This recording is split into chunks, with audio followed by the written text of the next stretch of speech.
नमस्कार। उत्तर प्रदेश में बेसिक शिक्षा के विभाग में अध्यापकों की भर्ती का विवाद वर्षों से यथावत है। नौजवान कह रहे हैं, अभ्यर्थी कह रहे हैं कि पिछले 5 वर्षों से कोई नई पूर्ण भर्ती नहीं आई। सोचिए, पहले जब देश आजाद हुआ था तो देश की तरक्की के लिए पंचवर्षीय योजनाएं बनाई गई थी, 5 ईयर प्लान्स कहते थे। यहां बेसिक शिक्षा विभाग में उत्तर प्रदेश में 5 सालों से कोई पूर्ण नई भर्ती नहीं आई। दिसंबर 2018 में एक भर्ती आई थी, वो भी समायोजन की भर्ती थी। चूंकि शिक्षा मित्रों को सहायक अध्यापक के पद से सुप्रीम कोर्ट के आदेश के कारण हटाना पड़ा था सरकार को, इस नाते वो भर्ती आई। यानी पूर्णकालिक भर्ती कोई नहीं आई। 5 साल तो हो ही गए, पक्का पक्का। स्वाभाविक है, इस पर जो अभ्यर्थी हैं, जो नौजवान हैं, युवा हैं, उनमें बेचैनी होगी, उनमें आक्रोश होगा। इसके लिए समय समय पर धरना, प्रदर्शन, आंदोलन होते रहे और समय समय पर लाठी चलती रही, मुकदमे होते रहे, गिरफ्तारी होती रही छात्रों की। लखनऊ हो, चाहे इलाहाबाद हो, बनारस हो और चाहे कानपुर हो, सब जगह। लखनऊ के तो कुछ स्थान स्थायी तौर पर धरना स्थल के तौर पर तब्दील हो गए इन्हीं सब कारणों से।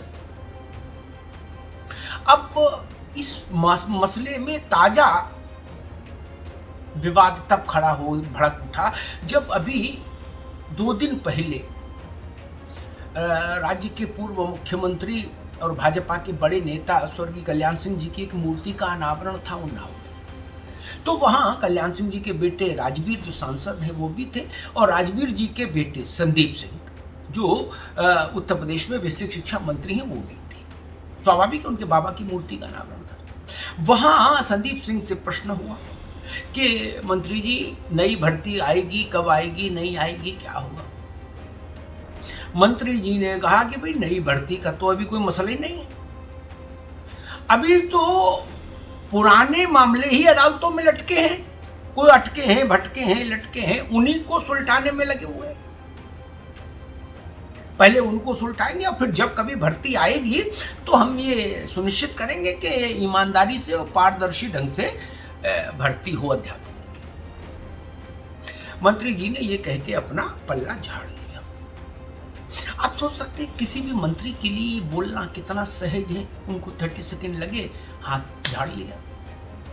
लेकिन लाखों नौजवानों के लिए सुनना कितना कठिन है, और उन लाखों नौजवानों के माता पिता के लिए मंत्री के इस उद्बोधन को स्वीकार करना कितना कठिन है, जिन्होंने खेत बेच दिया, बैल बेच दिए, अपने खड़ुआ, बिछुआ, हसुआ गिरवी रख दिए बच्चे को पढ़ाने के लिए कि बीएड कर लेगा, बीटीसी कर लेगा, डीएलडी कर लेगा और तमाम तरीके के कोर्स कर लेगा तो कहीं मास्टर हो जाएगा सरकारी स्कूल में, तो जीवन कट जाएगा।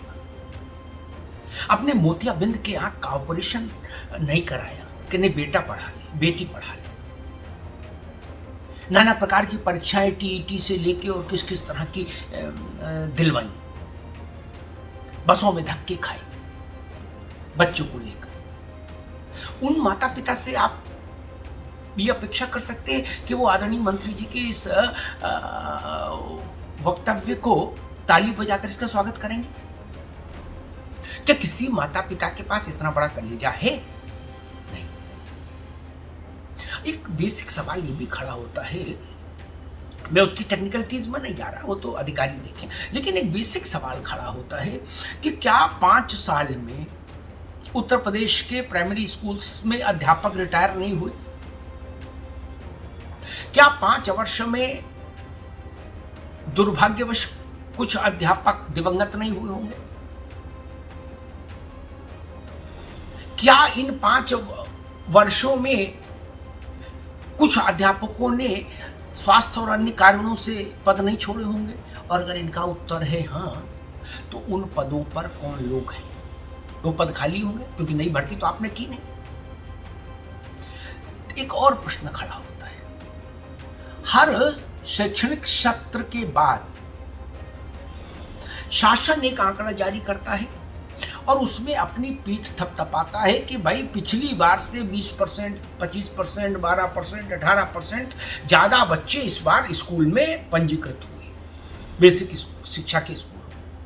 तो अगर बच्चा बढ़ रहा है हर साल स्कूलों में और नया अध्यापक भर्ती नहीं हो रहा, पुराना रिटायर हो रहा है, तो पढ़ा कौन रहा है ना? किसी भी सामान्य व्यक्ति से जिसका बेसिक शिक्षा में की इस तमाम तरीके की टेक्निकलिटीज से कोई लेना देना नहीं हो, उससे भी आप पूछिएगा तो वो भी बता देगा क्या ये है तो भाई कुछ गड़बड़। अगर हर साल 10 लाख 20 लाख बच्चा ज्यादा इनरोल हो रहा है तो उसको पढ़ाने के लिए अध्यापक भी तो उतनी संख्या में पढ़ना चाहिए। नहीं, एक चतुराई का खेल और जो थोड़ा अनैतिक सा है। शिक्षा मित्र उनको 10,000 रुपए का मानदेय मिलता है, साल में 11 महीने का। अनुदेशकों को मिलना 17,000 चाहिए था कोर्ट के आदेश पर, लेकिन मिलता है 9,000। या सरकार कहती है कि आपको इसलिए कम पैसा मिल रहा है क्योंकि आप अध्यापक नहीं, आप अध्यापक की कैटेगरी में नहीं है, अध्यापक की श्रेणी में नहीं है, शिक्षा मित्र और अनुदेशक।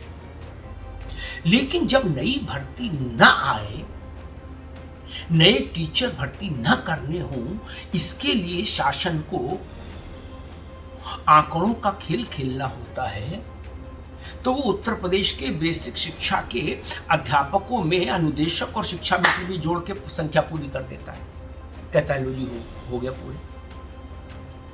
ये बात गलत है। या तो इस बात पर टिकिए कि वो अध्यापक नहीं है इसलिए उनको कम मानदेय है, इसलिए वो अध्यापकों की सूची में भी शामिल नहीं होंगे। और अगर आप उनको अध्यापक की सूची में शामिल करके विधानसभा के पटल पर वो आंकड़ा रख के अपनी जान छुड़ाते हैं तो नैतिक होगा उनको अध्यापकों के समान वेतन दीजिए, मानदेय दीजिए। वेतन ना बोलिए, उसको मानदेय बोलिए, लेकिन दीजिए तो। अगर विधानसभा में सरकार ने शिक्षा मित्रों के कुल संख्या को, अनुदेशकों की कुल संख्या को शिक्षकों की संख्या में ही जोड़ दिया तो नैसर्गिक न्याय कहता है कि उन शिक्षा मित्रों और अनुदेशकों को अध्यापक का वेतनमान मिलना चाहिए, मानदेय मिलना चाहिए। 9,000 रुपए पाने वाले को आप अध्यापक में कैसे जोड़ रहे संख्या में? ये घालमेल खराब है। लखनऊ में आंदोलन चल रहा है, इलाहाबाद में आंदोलन चल रहा है, लाखों अभ्यर्थी परेशान है।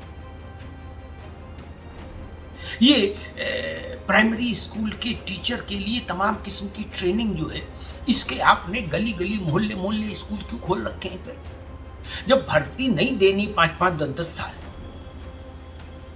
चाहे कितने भी बच्चे बढ़ जाएं, चाहे कितने भी अध्यापक सेवानिवृत्त हो जाएं, नई भर्ती नहीं लानी तो ये ट्रेनिंग के स्कूल तो बंद करिए। ये बार बार परीक्षाएं क्यों कराते हैं? टीईटी और कौन टेट और कौन सुपर टेट और महा सुपर टेट और अल्ट्रा सुपर टेट, ये क्या है? बंद करिए। नहीं, बंद कर दीजिए 10-5 साल के लिए। जब 5 साल बिना किसी भर्ती के भी उत्तर प्रदेश का प्राइमरी शिक्षा का ढांचा अच्छे से चल रहा है शासन के मुताबिक, तो तुरंत ही बंद कर देना चाहिए सारे स्कूल, प्रशिक्षण के सारे स्कूल और पात्रता की सारी परीक्षाएं। क्यों नहीं 10 साल के लिए बंद कर दीजिए? ना नौजवान ट्रेनिंग करके आएगा, ना भर्ती की अपेक्षा करेगा, ना उसकी आकांक्षा होगी कि भर्ती हो अध्यापकों की। ये बड़ा ज्वलंत प्रश्न है। जितनी सरलता से मंत्री कहेंगे कि अभी नई भर्ती का कोई विचार नहीं है शासन के मन में, शासन के पास, उतना विषय वो सरल है नहीं। वो उत्तर प्रदेश के लाखों नौजवानों और उनके परिवारों की आशा, अपेक्षा और आकांक्षाओं से जुड़ा एक कारुणिक प्रश्न है। इन 5 वर्षों में कितने बच्चे, कितने नौजवान ओवर एज हो गए होंगे? कितने नौजवानों के परिवारों की आर्थिक तौर पर कमर टूट गई होगी। कितने नौजवानों ने निराशा के क्षणों में कुछ ऐसे कदम उठा लिए होंगे जो नहीं उठाने चाहिए। इसकी जिम्मेदारी किसकी? बड़ा सवाल है। उत्तर प्रदेश में बेसिक शिक्षा के ढांचे में आमूल-चूल परिवर्तन की जरूरत है। कॉस्मेटिक सर्जरी नहीं, ओपन हार्ट सर्जरी चाहिए उत्तर प्रदेश के बेसिक शिक्षा विभाग को। धन्यवाद।